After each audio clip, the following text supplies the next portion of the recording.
wabarakatuh. Perkenalkan, nama saya Lutfi Siti Latifah, kelas 2A Keperawatan S1.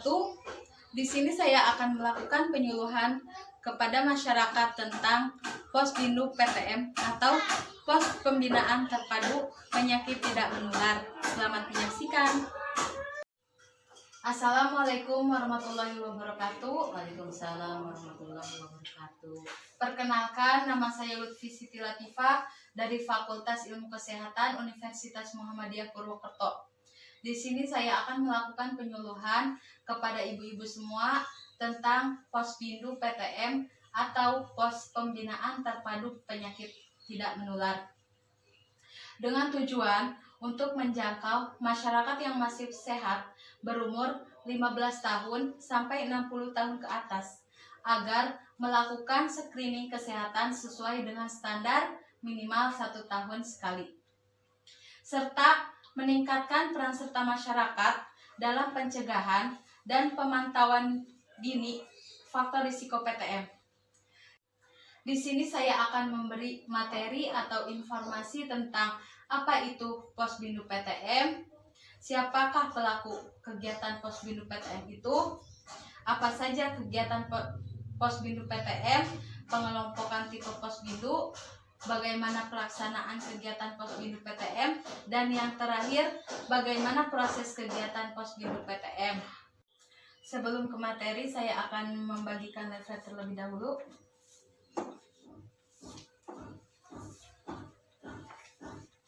Baik, langsung saja ke materi.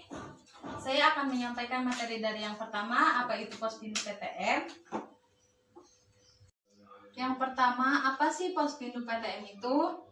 Posbindu PTM merupakan peran serta masyarakat dalam melakukan kegiatan deteksi dini dan pemantauan faktor risiko PTM utama yang dilaksanakan secara terpadu, rutin, dan periodik.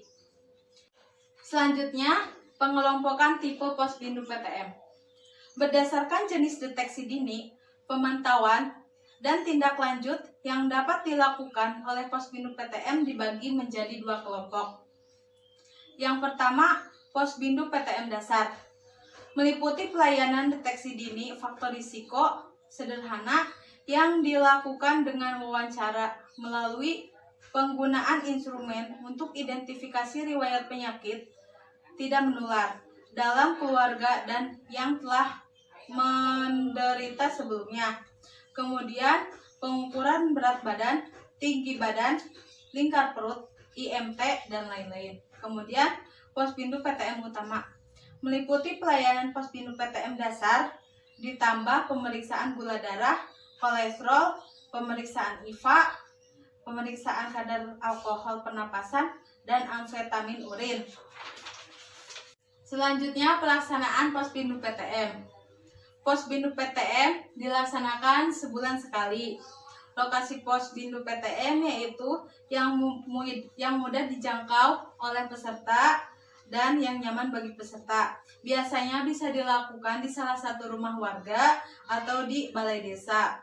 Posbindu PTM dilaksanakan dengan 5 tahapan layanan yang disebut dengan 5 meja. Kegiatan tersebut berupa pelayanan deteksi dini dan tindak lanjut sederhana serta monitoring terhadap faktor risiko penyakit tidak menular, termasuk rujukan ke puskesmas. Kemudian, proses kegiatan Posbindu PTM. Kegiatan sebelum pemeriksaan dilakukan senam bersama atau bersepeda terlebih dahulu. Sambil menunggu giliran, kader melakukan penyuluhan ke kelompok serta memberikan lembar wawancara untuk diisi peserta. Kemudian pemeriksaan dilakukan satu persatu. Meja pertama, peserta melakukan registrasi, pemberian nomor urut atau kode yang sama, serta pencatatan ulang hasil pengisian buku pemantauan faktor risiko PTM ke buku pencatatan oleh petugas. Meja kedua, wawancara oleh petugas pelaksanaan Posbindu PTM. Yang meja ketiga, pengukuran tinggi badan, indeks massa tubuh, lingkar perut, berat badan, dan analisa lemak tubuh. Meja 4, melakukan pengukuran tekanan darah, kolesterol total, gula darah, pemeriksaan gangguan mental, emosional. Meja kelima, identifikasi faktor risiko PTM, konseling atau edukasi, kemudian tindak lanjut. Cukup sekian penyampaian materi dari saya. Apakah ada yang ditanyakan? Di sini saya akan melakukan sesi tanya jawab. Apakah ada yang ditanyakan? Kenapa pada Posbindu PTM tidak diberikan pengobatan? Karena Posbindu PTM itu hanya melakukan kegiatan pemeriksaan untuk deteksi dini dan monitoring faktor-faktor risiko penyakit tidak menular. Dan apabila ditemukan pasien untuk membutuhkan pengobatan, maka pasien tersebut akan dirujuk ke rumah sakit. Kriteria pasien seperti apa yang harus dirujuk ke puskesmas? Baik, kriteria pasien yang dirujuk ke puskesmas itu bila terdapat satu atau lebih faktor risiko yang ditangani masuk dalam kriteria buruk. Kemudian bila dari hasil pemeriksaan atau pengukuran faktor risiko diperlukan konfirmasi lanjutan dari tenaga kesehatan. Yang selanjutnya, bila pada pemeriksaan uji fungsi paru sederhana terdapat nilai AP atau arus pemeriksaan ekspirasi kurang dari nilai prediksi atau peserta yang berisiko dengan hasil nilai pengukuran AP sama dengan nilai prediksi. Kemudian, bila ditemukan potensi terjadinya cedera dan kekerasan dalam rumah tangga serta kadar alkohol dan amfetamin urin. Apakah ada yang ditanyakan lagi? Baik, kalau tidak sudah paham, saya akan menanya kepada ibu-ibu ya tentang apa itu Posbindu PTM.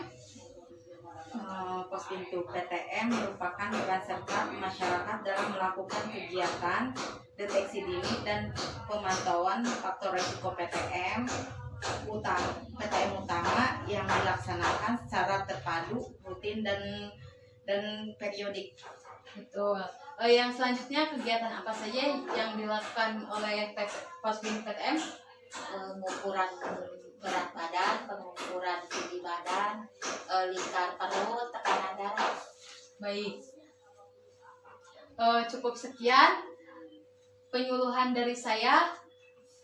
Mohon maaf apabila ada kesalahan dalam pengucapan. Semoga bermanfaat untuk ibu-ibu semua.